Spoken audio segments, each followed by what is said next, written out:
El aire de San Jerónimo seguía oliendo a lo mismo, a tierra mojada por la noche, a pan recién horneado en la panadería de los Mendoza y a un quedo aroma de incienso que se escapaba de la vieja iglesia, como un suspiro perpetuo.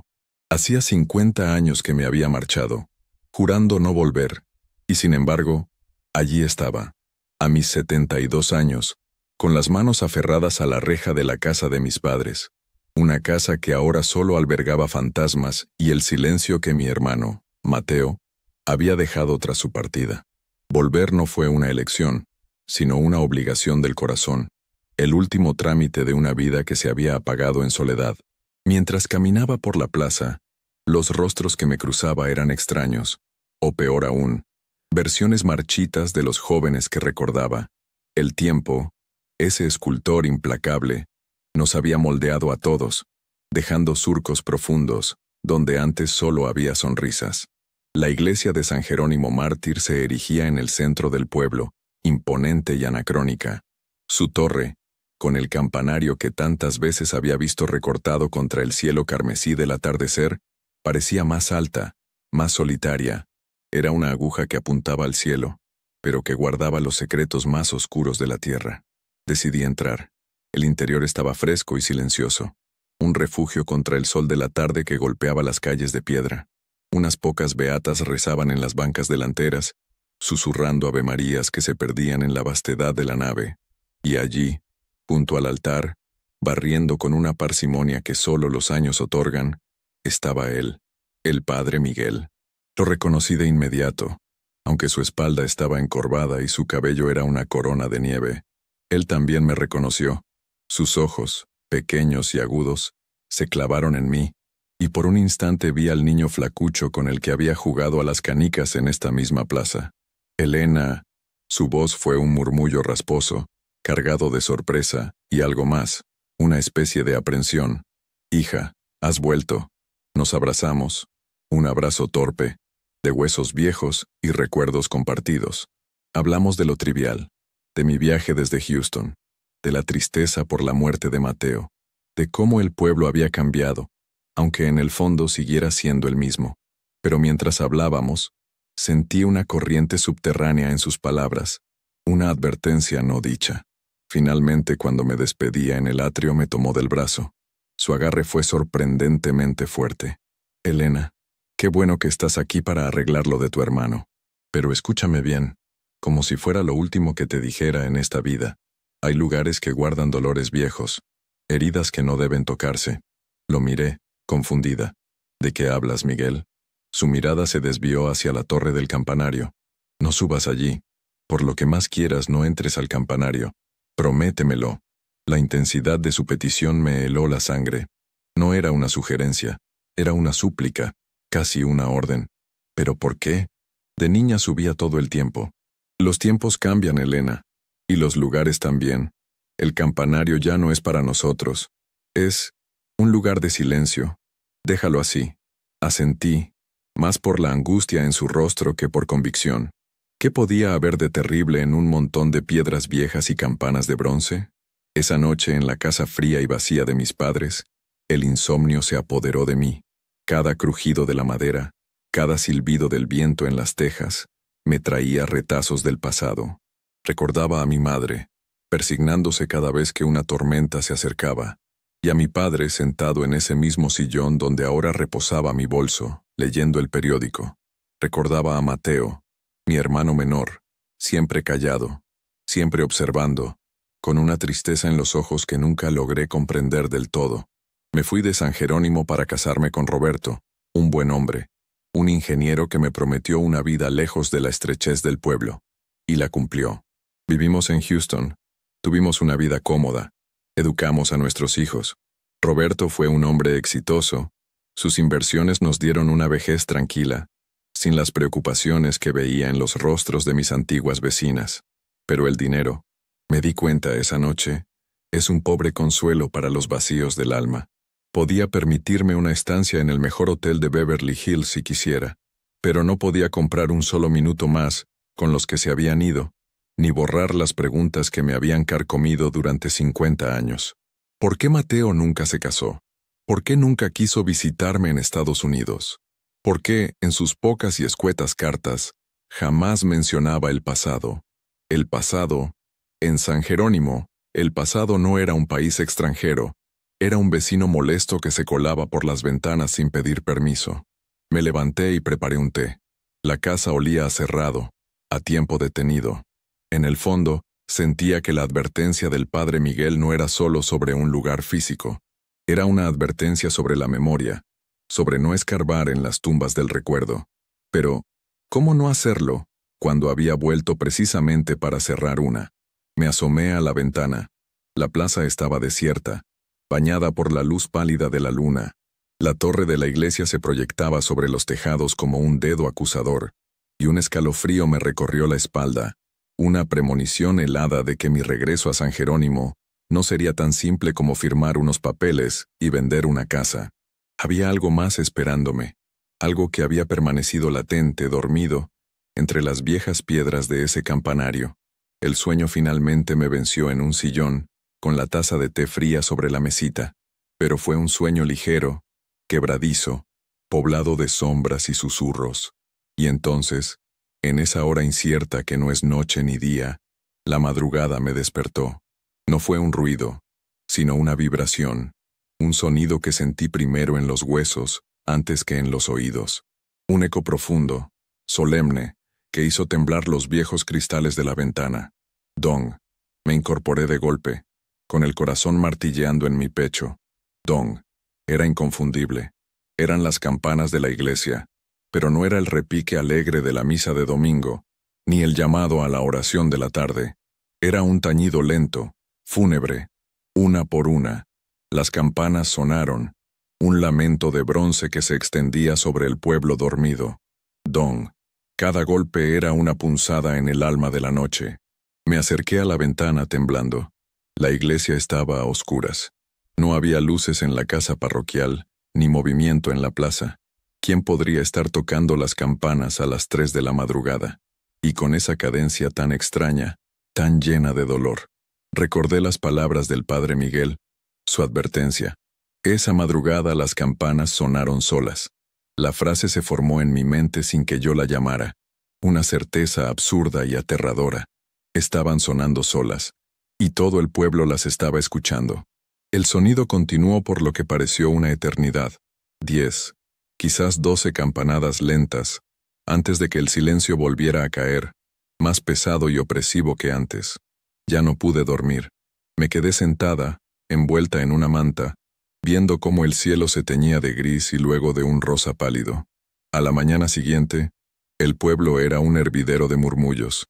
En la tienda de abarrotes, en la fila para las tortillas, en las bancas de la plaza, el tema era el mismo: las campanas. Doña Elvira, la mujer más vieja del pueblo, se santiguaba y hablaba de malos presagios. Los más jóvenes se burlaban, diciendo que seguramente algún borracho se había colado en el campanario. Pero en los ojos de los de mi generación, los que recordaban el San Jerónimo de antes, vi el mismo miedo que yo sentía. No era un miedo a los fantasmas, sino a la memoria.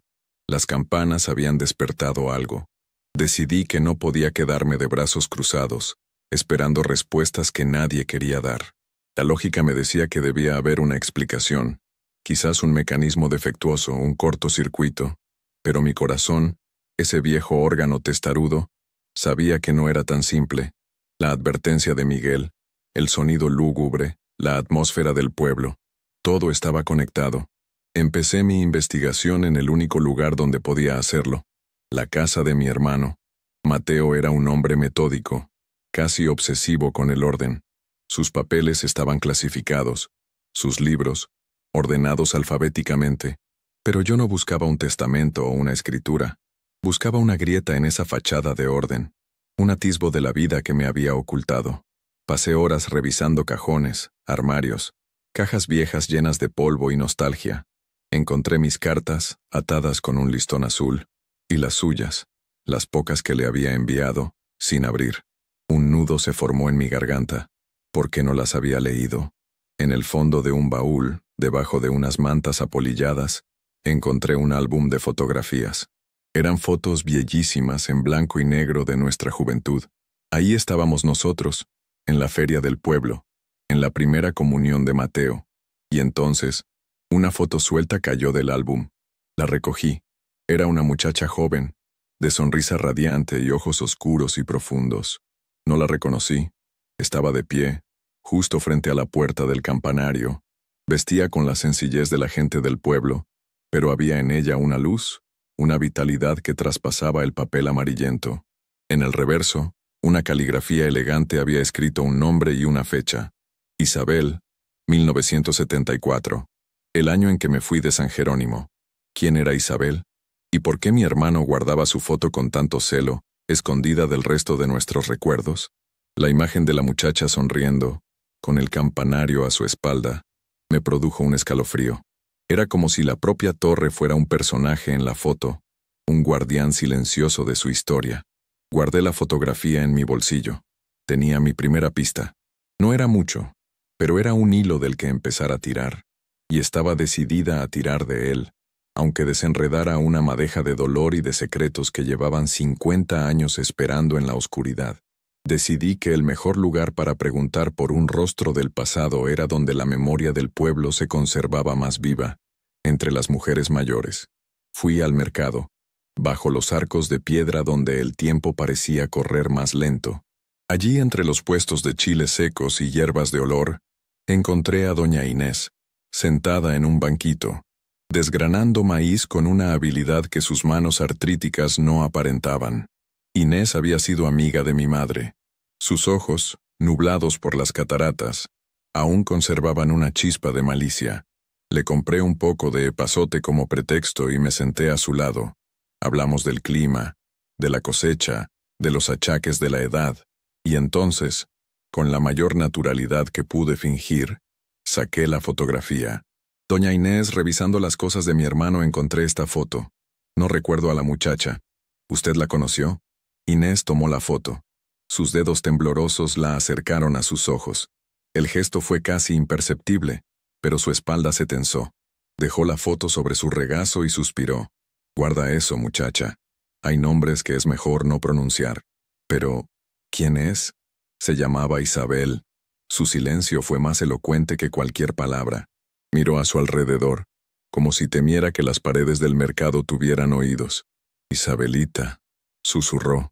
Era la hija de don Ramiro, el campanero, una muchacha buena, llena de vida, más bonita que una flor de bugambilia. ¿Qué le pasó? Inés volvió a suspirar, esta vez con un temblor en la voz. Desapareció. Un día simplemente ya no estaba. Se dijo que se había ido a la capital, a buscar una vida mejor, que se había fugado con un forastero. Su tono era monótono, como si recitara una lección aprendida, pero sus ojos decían otra cosa. Decían que había más, mucho más. ¿Y usted cree eso? Insistí suavemente. Me miró, y por un segundo, la Inés joven, la amiga de mi madre, asomó entre las arrugas. Nadie se va sin despedirse de su padre, Elena, y don Ramiro murió de pena unos años después, llamándola. No, ella no se fugó. A esa niña le pasó algo malo, algo que todo el mundo supo, pero de lo que nadie se atrevió a hablar. ¿Por qué? ¿A qué le tenían miedo? Al poder, hija. Al dinero que todo lo compra y todo lo calla. Isabelita cometió el error de enamorarse de quien no debía. ¿De quién? Inés negó con la cabeza y empezó a desgranar el maíz con una rapidez febril. Ya he hablado demasiado. No me saques más, por favor. Hay familias que siguen teniendo mano larga en este pueblo. Me dio una última pista, casi a regañadientes. Estaba enamorada de Ricardo Almada, el hijo de don Genaro, el dueño de la hacienda La Providencia. El nombre cayó como una piedra en un pozo. Los Almada. Claro que los recordaba. Eran la realeza no oficial de San Jerónimo. Vivían en una casona a las afueras, un mundo aparte del resto de nosotros. Don Genaro era un hombre duro, de pocas palabras y mirada fría. Su esposa, doña Sofía, era una mujer elegante y distante. La recuerdo en la misa de los domingos, siempre impecable, con sus trajes de diseñador que parecían fuera de lugar en nuestra humilde iglesia.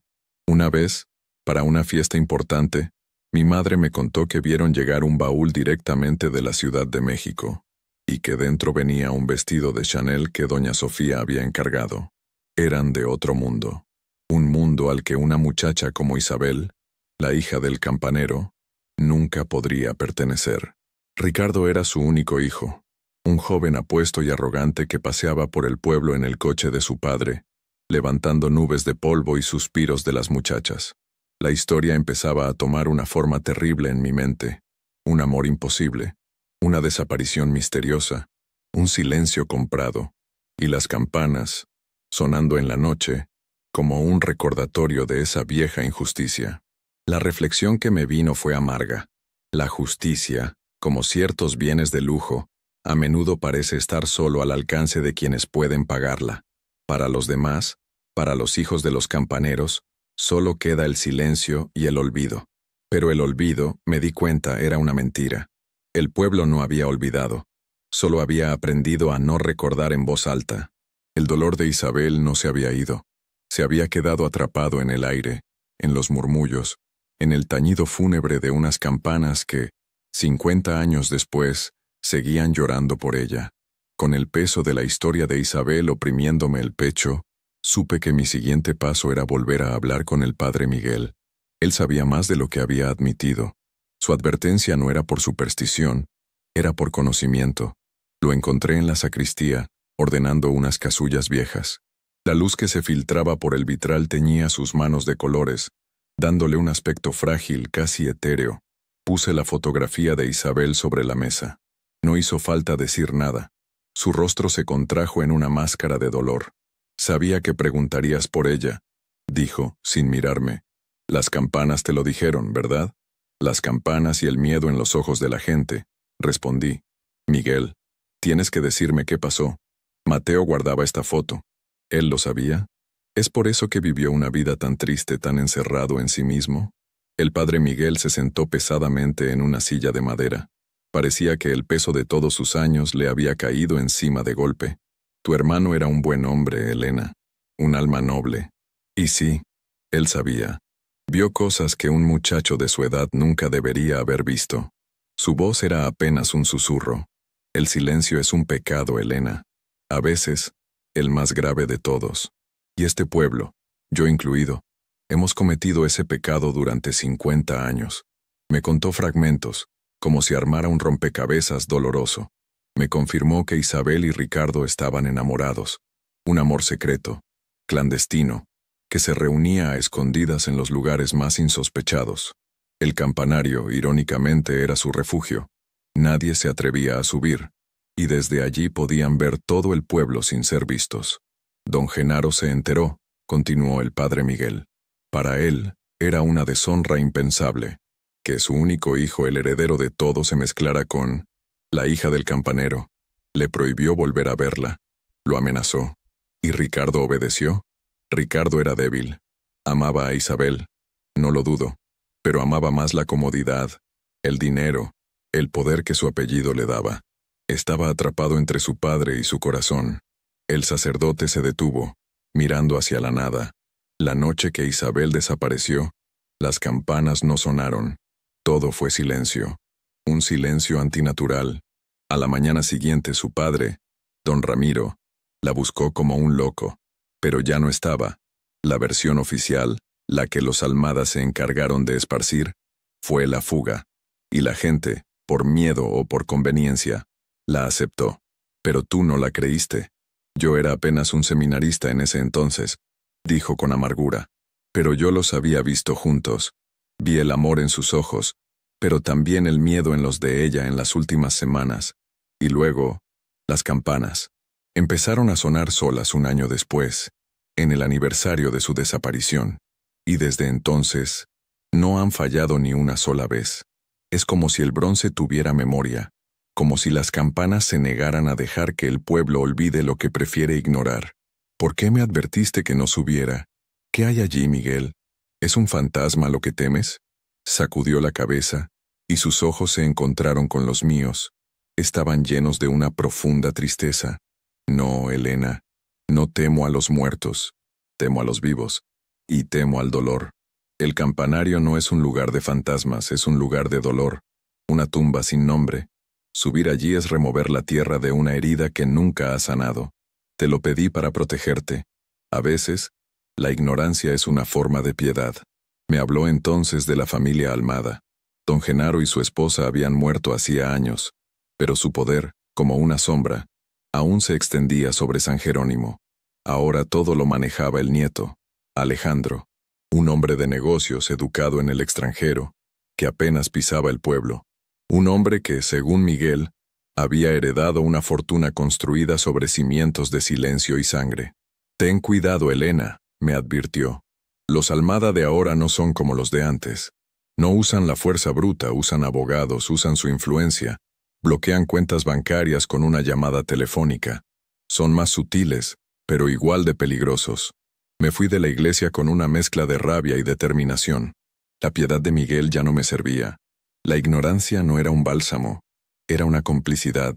Si quería encontrar la paz para mi hermano, para Isabel y quizás incluso para mí misma, tenía que seguir adelante, y mi siguiente paso me llevaría directamente a la puerta de los herederos de ese imperio de silencio, los Almada. Sabía que acercarme a Alejandro Almada no sería sencillo. No podía simplemente tocar la puerta de la hacienda y exigir respuestas sobre un crimen de hace 50 años. Como me había advertido el padre Miguel, esta nueva generación de los Almada jugaba en un tablero diferente. Necesitaba una estrategia, un pretexto legítimo que me permitiera hablar con él cara a cara. La solución, curiosamente, estaba en los papeles de mi hermano. Revisando las escrituras de la casa, encontré un documento antiguo sobre los linderos de la propiedad. Una pequeña franja de tierra en la parte trasera colindaba directamente con los terrenos de la hacienda La Providencia. Era un asunto menor, una vieja disputa de límites que nunca se había resuelto formalmente. Era mi excusa perfecta. Pasé los siguientes 2 días preparando mi plan. No se trataba solo de lo que iba a decir, sino de cómo me iba a presentar. Recordé las lecciones de mi difunto esposo Roberto. En los negocios, Elena, me decía, la percepción es la mitad de la batalla. Él entendía el lenguaje del poder y el dinero. Aunque yo vivía una vida sencilla, sabía que para enfrentar a una Almada, no podía parecer una simple anciana del pueblo. Debía proyectar seguridad, inteligencia, una solidez que le hiciera entender que no trataba con una persona a la que pudiera intimidar o ignorar. Elegí mi ropa con cuidado, un traje sastre de lino color marfil, sencillo pero elegante, y el collar de perlas que Roberto me regaló en nuestro aniversario de bodas número 30. No era Gucci ni nada por el estilo, pero era clásico y transmitía una dignidad silenciosa. Conseguir la cita fue más fácil de lo que esperaba. Llamé a las oficinas de Almada Corp en la ciudad más cercana, y usando mi mejor español, claro y firme, expliqué que era la albacea de Mateo Flores y que necesitaba discutir un asunto de tierras urgente con el señor Alejandro Almada en persona. La mención de un posible litigio sobre terrenos, por pequeño que fuera, pareció ser la clave. Me dieron una cita para la semana siguiente en la propia hacienda. Mientras esperaba el día de la reunión, mi mente no dejaba de trabajar. Me sentía como una estratega antes de una batalla. Analizaba cada ángulo, cada posible reacción de Alejandro. ¿Sabría él la verdad sobre su abuelo? ¿O solo conocería la versión oficial? ¿Sería cómplice del silencio? ¿O una víctima más de él? Mi reflexión interna, inspirada por las filosofías de vida que Roberto tanto admiraba, se centraba en un punto clave. La verdad tiene su propia fuerza. No necesita adornos ni amenazas. Solo necesita ser dicha. Mi plan no era acusar, sino preguntar. No era atacar, sino sembrar la duda. Quería apelar no a su culpa, sino a su conciencia, si es que la tenía. La noche anterior a la cita, volví a soñar con las campanas, pero esta vez, en el sueño, yo estaba dentro del campanario, junto a Isabel. Ella no hablaba, solo me miraba con sus ojos oscuros y profundos, y luego señalaba hacia el suelo. Desperté con la certeza de que estaba en el camino correcto. La hacienda La Providencia era tan imponente como la recordaba. Un largo camino de grava, flanqueado por árboles centenarios, llevaba a una casona de estilo colonial que parecía sacada de una película. Todo hablaba de riqueza y poder. desde los jardines perfectamente cuidados hasta el brillo de los autos estacionados frente a la entrada. Vi un BMW último modelo, color grafito, que asumí pertenecía a Alejandro. Un empleado me guió a través de un patio interior con una fuente de cantera hasta un despacho amplio y luminoso. Las paredes estaban cubiertas de libros y el mobiliario era una mezcla de antigüedades y diseño moderno. Alejandro Almada se levantó para recibirme. Era un hombre de unos 40 años, alto, de complexión atlética y con los mismos ojos claros y penetrantes de su abuelo, aunque su sonrisa era más cordial. «Señora Flores, un placer. Por favor, siéntese. ¿Un café, agua?» Su amabilidad era pulcra, profesional. Acepté un vaso de agua. Comenzamos hablando de los linderos. Le mostré el documento. Expliqué la situación. Él escuchó con atención, asintiendo, prometiendo que sus abogados lo revisarían de inmediato. Era eficiente, directo. Pero yo no estaba allí por un pedazo de tierra. Cuando la conversación de negocios pareció llegar a su fin, hice mi movimiento. «Señor Almada», dije con un tono calmado, «agradezco su tiempo, pero hay algo más. Ya que estoy aquí, en la casa de su familia, me gustaría preguntarle sobre algo que me inquieta desde que volví a San Jerónimo». Él arqueó una ceja, la cordialidad profesional dando paso a una cautela palpable. «Dígame, he escuchado las campanas de la iglesia sonar en la madrugada, y la gente del pueblo cuenta historias antiguas, historias de una muchacha llamada Isabel, la hija del campanero, y de su abuelo, don Genaro». El cambio en su rostro fue sutil, pero innegable. La sonrisa desapareció. Su mandíbula se tensó. «Señora, con todo respeto, esas son leyendas de pueblo, chismes de gente ociosa». «Puede ser», concedí. Pero mi hermano, que en paz descanse, guardaba una foto de ella. Parecía tenerle un gran afecto. Y su muerte, tan solitaria, me hace pensar que cargó con una pena muy grande durante toda su vida. Una pena que quizás estaba conectada con la desaparición de esa muchacha. Lo estaba observando fijamente, buscando una grieta en su armadura, y la encontré. Por un instante vi en sus ojos no la arrogancia de su abuelo, sino una sombra de algo más. ¿Incomodidad? ¿Vergüenza? «Mi familia ha hecho mucho por este pueblo», dijo, con la voz un poco más dura. «No voy a permitir que viejos rumores sin fundamento manchen nuestro nombre. No busco manchar ningún nombre, señor Almada. Busco la paz para mi hermano, y creo que su paz está ligada a la verdad de lo que le sucedió a Isabel». Me levanté, dejando la frase suspendida en el aire. «Gracias por su tiempo». Le di la mano. Estaba fría. Mientras caminaba de regreso por el largo sendero de grava, no me sentía ni victoriosa ni derrotada. Sabía que no me había creído, pero también sabía que le había dejado una astilla de duda clavada en la mente. Y a veces, una pequeña astilla es suficiente para infectar una conciencia tranquila. Le había dejado una idea, un pensamiento que, como una semilla, esperaba que germinara en la tierra de su legado familiar. La verdad, como el sol, puede tardar en salir, pero siempre lo hace, pensé para mis adentros, repitiendo la frase que había preparado. Y en ese momento, supe que mi visita no había sido en vano. La batalla no había terminado. Apenas había comenzado. La confrontación con Alejandro Almada, aunque contenida, me dejó con una sensación de desasosiego. Había plantado la semilla de la duda, sí, pero su reacción defensiva me confirmó que la muralla que protegía el secreto de su familia era alta y sólida. Me di cuenta de que necesitaba más que rumores y una vieja fotografía. Necesitaba pruebas, algo concreto que no pudiera ser desestimado como chismes de pueblo. Esa noche, la casa de mi hermano se sentía más opresiva que nunca. El silencio de Mateo parecía resonar en cada habitación, un eco de todas las palabras que nunca dijo. ¿Qué era lo que sabía con tanta certeza? ¿Qué lo había condenado a una vida de autoexilio emocional? La respuesta tenía que estar allí, entre sus cosas. Decidí buscar de nuevo, pero esta vez con un propósito diferente. No buscaba recuerdos, buscaba un secreto. Recordé cómo mi padre solía decir que para esconder algo de verdad, hay que ponerlo a la vista. Empecé por lo obvio, su biblioteca. Mateo amaba leer. Pasé mis dedos por los lomos de los libros, obras de historia, novelas clásicas. Nada parecía fuera de lugar. Pero entonces noté algo. Un juego de enciclopedias, viejo y polvoriento. En el volumen que correspondía a la letra J de Jerónimo, había un pequeño desnivel. Lo saqué. La parte de atrás había sido ahuecada. Mi corazón dio un vuelco. Dentro no había un arma ni dinero, sino algo mucho más valioso. Un pequeño diario de cuero negro, con una cerradura diminuta. La cerradura estaba oxidada. Usé una horquilla de mi cabello, y después de varios intentos torpes con las manos temblorosas, el mecanismo cedió con un pequeño clic. Me senté en el viejo sillón de mi padre, el mismo donde había pasado tantas noches en vela, y abrí el diario. La caligrafía era la de Mateo, joven y ligeramente inclinada.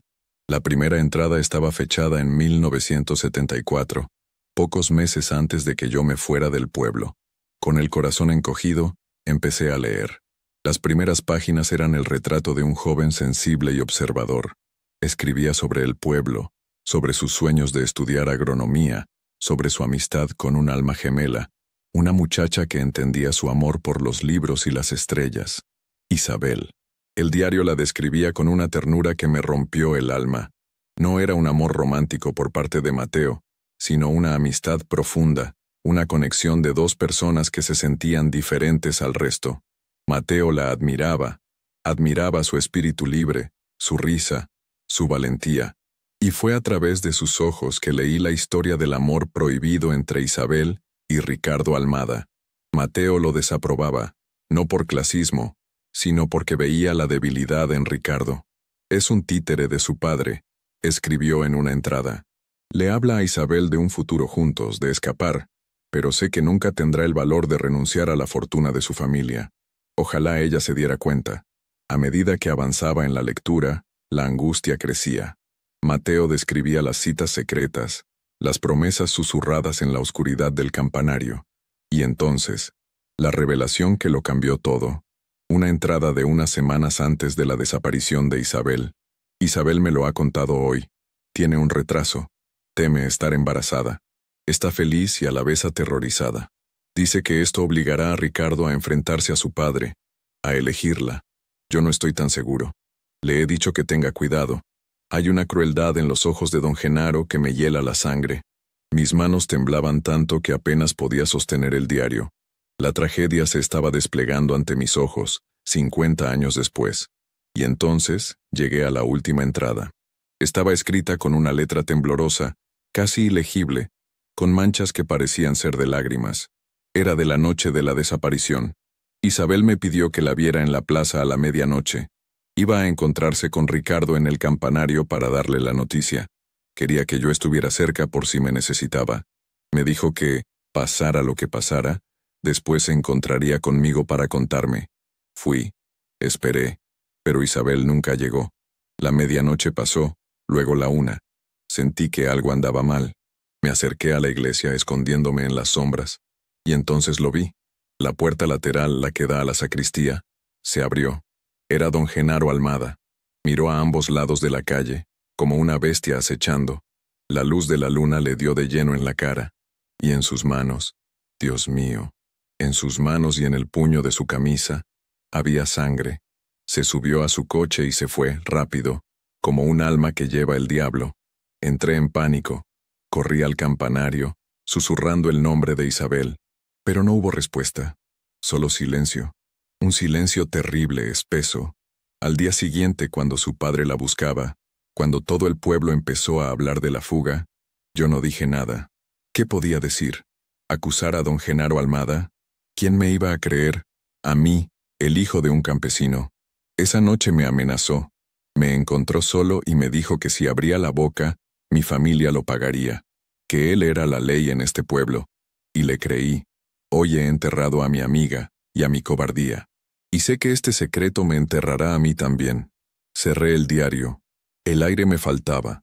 La habitación daba vueltas a mi alrededor. Era peor de lo que había imaginado. No fue un accidente, no fue una discusión que salió mal. Fue un asesinato a sangre fría. Y mi hermano, mi pobre hermano, había sido testigo mudo, condenado a una vida de silencio y culpa.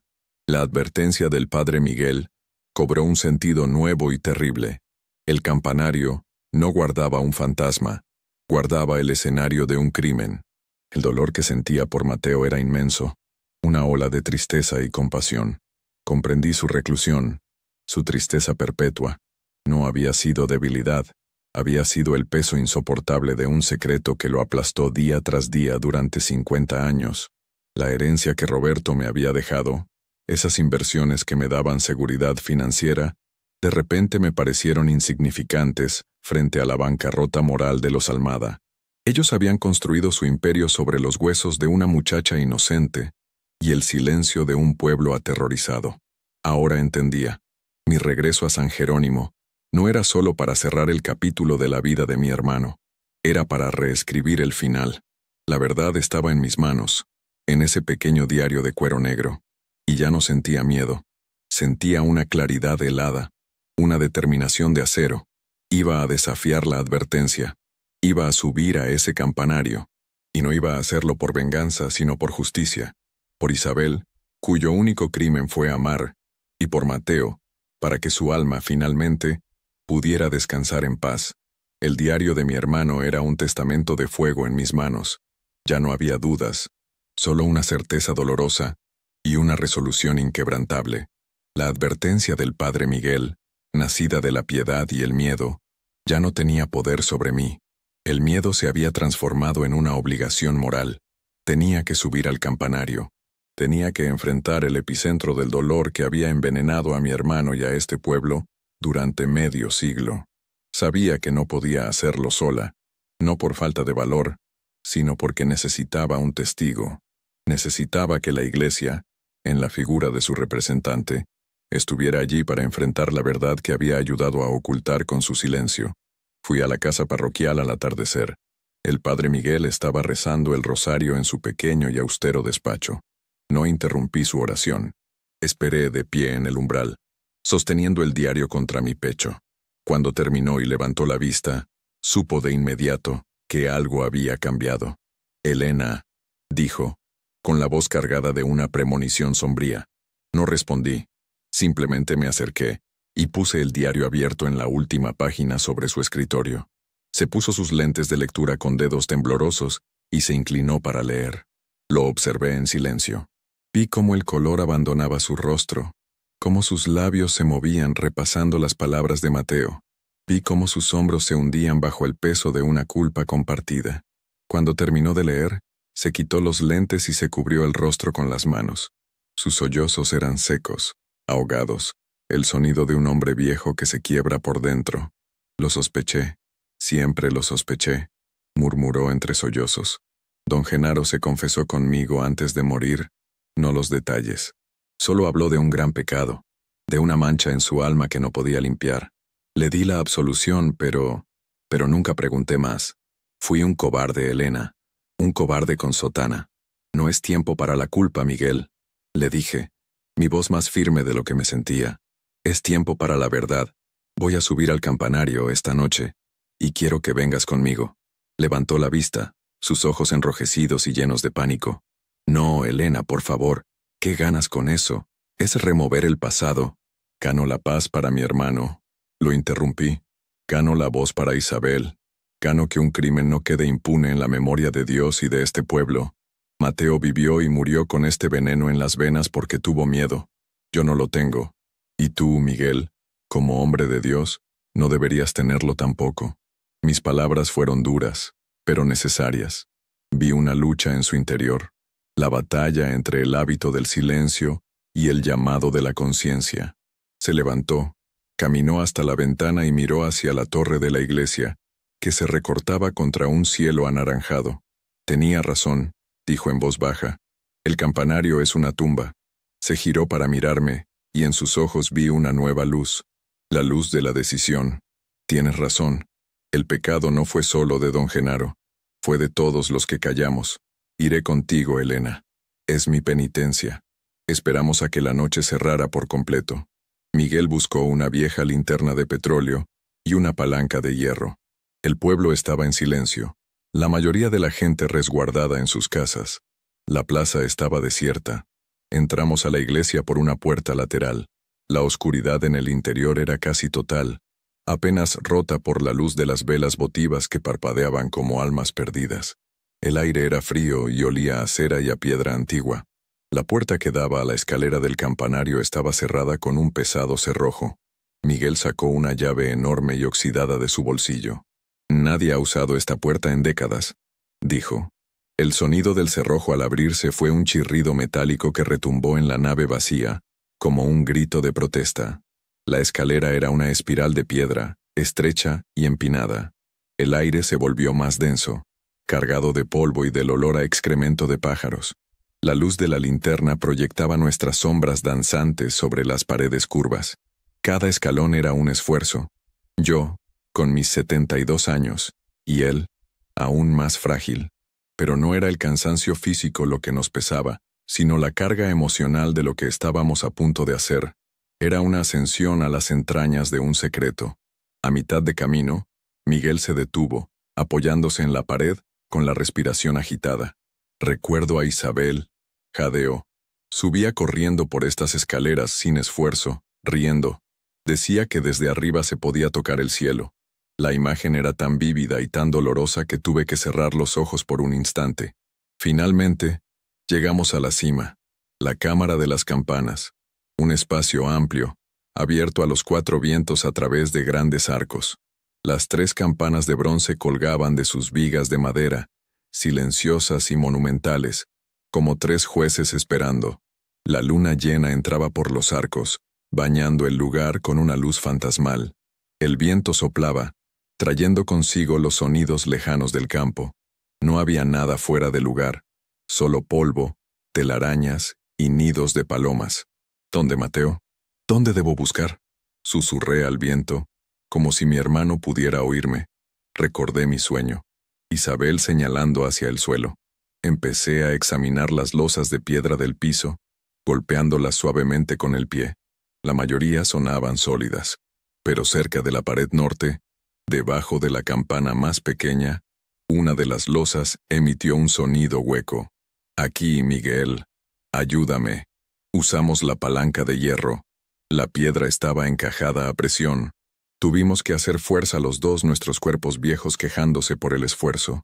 Lentamente, la losa cedió. Debajo no había tierra. Había un vacío oscuro. Miguel acercó la linterna. El haz de luz reveló los restos de lo que parecía ser un saco de arpillera deshecho por el tiempo. Y dentro estaban los huesos, pequeños, frágiles, inconfundiblemente humanos. Me arrodillé, sin importarme el polvo.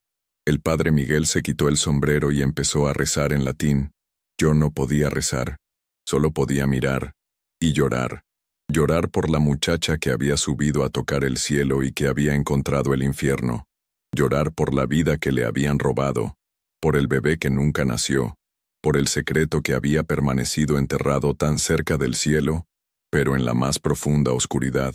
En ese momento, en el silencio del campanario, solo roto por mis sollozos y el rezo del sacerdote, sentí una presencia.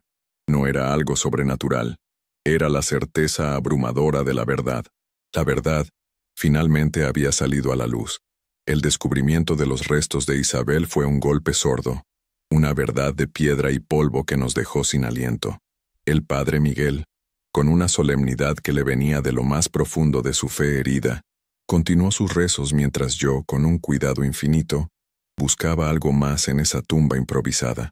La luz de la linterna temblaba en mis manos. Junto a los huesos, envuelto en lo que quedaba de la tela, había un pequeño objeto. Lo tomé. Era una cajita de madera podrida por la humedad, pero intacta. La abrí con el corazón en un puño. Dentro, sobre un lecho de tela descolorida, había 2 cosas. Un par de zapatitos de bebé, tejidos con hilo blanco, ahora amarillentos por el tiempo, y debajo de ellos un papel doblado, frágil como un ala de mariposa. Con sumo cuidado, lo desdoblé. Era una carta. La caligrafía, aunque desvaída, era claramente la de Isabel. Era una carta para su hijo nonato. Mis ojos se llenaron de lágrimas mientras leía sus palabras, un torrente de amor, sueños y esperanzas para la vida que crecía dentro de ella. Hablaba de Ricardo, de su amor, de la casita que tendrían, del futuro brillante que imaginaba para su pequeño. Era el testamento de una joven enamorada, lleno de una inocencia que hacía la verdad de su destino aún más brutal. Le leí la carta en voz alta al padre Miguel. Su rezo se detuvo, y solo se escuchó mi voz quebrada, recitando las palabras de Isabel en la cámara de las campanas, mientras la luna nos observaba como un testigo silencioso. «Tenemos que bajar», dijo Miguel finalmente, su voz ronca por la emoción. Esto lo cambia todo». Pero antes de que pudiéramos movernos, un ruido en la escalera nos sobresaltó. Pasos. Alguien subía, con prisa, casi corriendo. Nos quedamos helados. Miguel levantó la linterna, apuntando hacia la entrada de la escalera. La figura que apareció en el umbral, recortada contra la oscuridad, nos dejó sin palabras. Era Alejandro Almada. Su rostro estaba pálido, su traje impecable ahora estaba cubierto de polvo y telarañas. Sus ojos, desorbitados, pasaron de nosotros a la losa levantada, a los restos expuestos a la luz de la luna. No dijo nada, solo miró, y en su mirada vi el derrumbe de un mundo. «¿Qué hace usted aquí?», preguntó finalmente Miguel, con una autoridad que no le había escuchado antes. Alejandro no le respondió. Su mirada se encontró con la mía. «Usted», susurró, «usted lo sabía. Mi hermano lo sabía». Corregí, mi voz temblando de una mezcla de pena y rabia, y cargó con su secreto hasta el día de su muerte. Alejandro se acercó lentamente, como si caminara sobre vidrio. Se arrodilló al otro lado de la tumba improvisada, frente a mí. De su bolsillo sacó una carta. No era vieja y frágil como la de Isabel, sino un sobre moderno. Después de que se fue de mi casa, comenzó con la voz rota. Sus palabras no me dejaron en paz. Empecé a buscar, no sabía qué, pero buscaba. Encontré un compartimento secreto en el viejo escritorio de mi padre. Dentro estaba esto. Me tendió la carta. Era la letra de Ricardo, su padre. Era una confesión escrita años después del crimen, dirigida a su futuro hijo, a Alejandro. En ella, Ricardo admitía haber sido un cobarde. Contaba que amaba a Isabel, que ella iba a darle la noticia de su embarazo esa noche. Pero su padre, don Genaro, los había seguido. Cuando Ricardo llegó al campanario, don Genaro ya estaba allí. Hubo una discusión. Don Genaro, ciego de ira por la deshonra, empujó a Isabel. Ella cayó, se golpeó la cabeza contra el borde de una de las campanas. La muerte fue instantánea. Ricardo, paralizado por el terror y la dominación de su padre, lo ayudó a esconder el cuerpo debajo de la losa. Don Genaro lo controló el resto de su vida, amenazándolo con revelar su complicidad. En la carta, Ricardo mencionaba cómo su padre había llegado a bloquearle una cuenta bancaria personal en Suiza para evitar que tuviera la independencia financiera para huir. Vivió como un prisionero en una jaula de oro, atormentado por la culpa hasta su muerte. Allí estábamos los tres, en la cima de la torre, unidos por una tragedia de 50 años. Elena, la hermana del testigo silencioso. Miguel, el sacerdote que representaba la conciencia culpable del pueblo. Y Alejandro, el heredero de la sangre y la vergüenza del asesino. El círculo, finalmente, se había cerrado. No hubo gritos ni acusaciones, solo un silencio abrumador, lleno del peso de la verdad. Alejandro lloraba en silencio, lágrimas de un hombre que acababa de descubrir que el fundamento de su vida era una mentira podrida. «Toda mi vida he vivido de las ganancias de este crimen», dijo entre sollozos. «Toda mi fortuna está manchada con su sangre». En ese momento, no vi a un Almada poderoso. Vi a un hombre roto, buscando desesperadamente la redención. Fue un momento de una claridad casi divina. La justicia, me di cuenta, no siempre es castigo.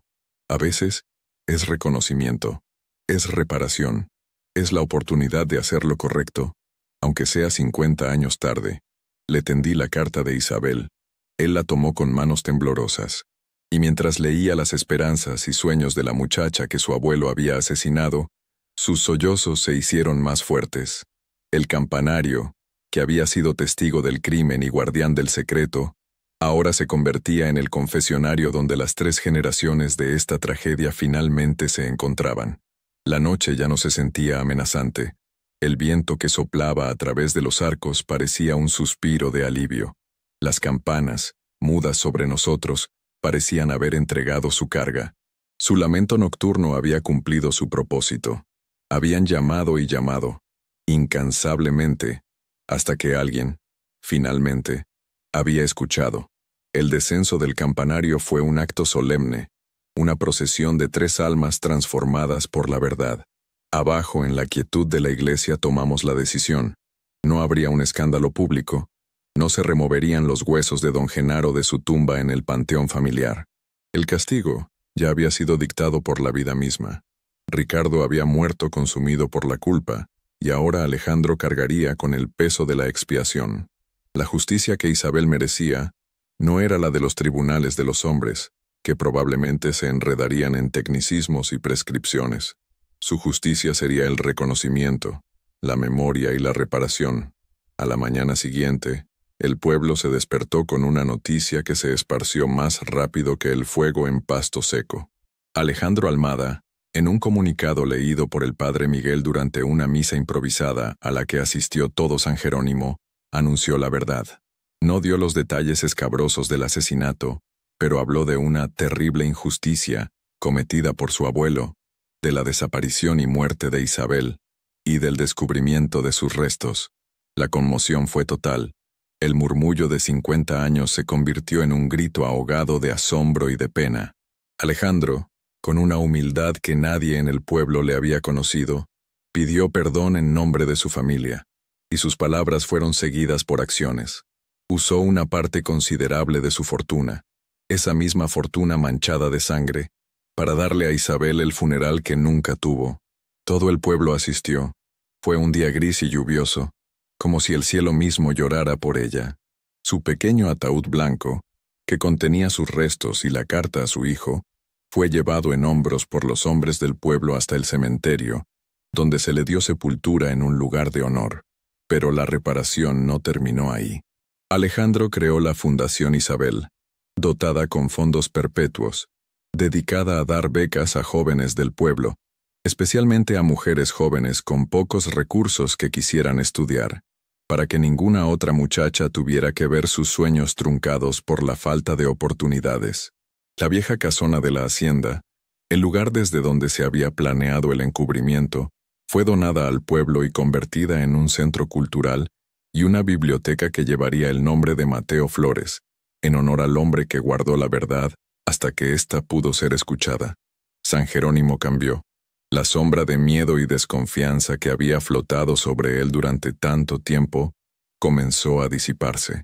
La gente empezó a hablar, a recordar a Isabel en voz alta, a contar sus historias. El secreto que los había dividido ahora los unía en un duelo compartido y en una sanación colectiva. Yo me quedé unas semanas más, el tiempo suficiente para ver florecer las primeras semillas de este nuevo comienzo. Vendí la casa de mis padres, pero doné el dinero a la nueva fundación. Ya no la necesitaba. Mi verdadero legado, el que me importaba, era la paz que finalmente había encontrado para mi hermano. Una tarde, antes de irme, subí por última vez al campanario. El padre Miguel había limpiado el lugar. Ya no olía a polvo y abandono, sino a aire fresco. La losa había sido sellada, pero sobre ella habían colocado una sencilla placa de bronce que decía: Isabel, tu voz fue escuchada. Me quedé allí, mirando el pueblo, sintiendo el viento en mi rostro. Pensé en el poder de una sola persona decidida, en cómo la búsqueda de la verdad, inspirada por el amor a un hermano, podía mover montañas, derribar muros de silencio y traer sanación a toda una comunidad. No me sentía como una heroína, sino como un instrumento de una justicia que a veces tarda, pero que si se la busca con fe y persistencia, siempre encuentra su camino. Comprendí que la vida nos pone a prueba, nos enfrenta a nuestros miedos más profundos, pero también nos da la fuerza para superarlos. Mi viaje a San Jerónimo, que comenzó como una obligación triste, se había convertido en la misión más importante de mi vida. Me iba en paz, sabiendo que las campanas ya no volverían a sonar solas en la madrugada. Su lamento se había transformado, finalmente, en un himno de esperanza. Gracias por llegar hasta el final de esta reflexión. Si estás leyendo esto, quiero que sepas que no estás solo. Ahora te invito a un momento de calma. Te invito a que dejes un comentario contándome desde qué ciudad o país me estás leyendo. Me llena el corazón saber hasta dónde llegan estas historias y conectar con cada uno de ustedes. Sus palabras son mi mayor motivación. Si tienes alguna idea para una futura historia, algún tema que te gustaría que exploráramos juntos, por favor, compártela en los comentarios.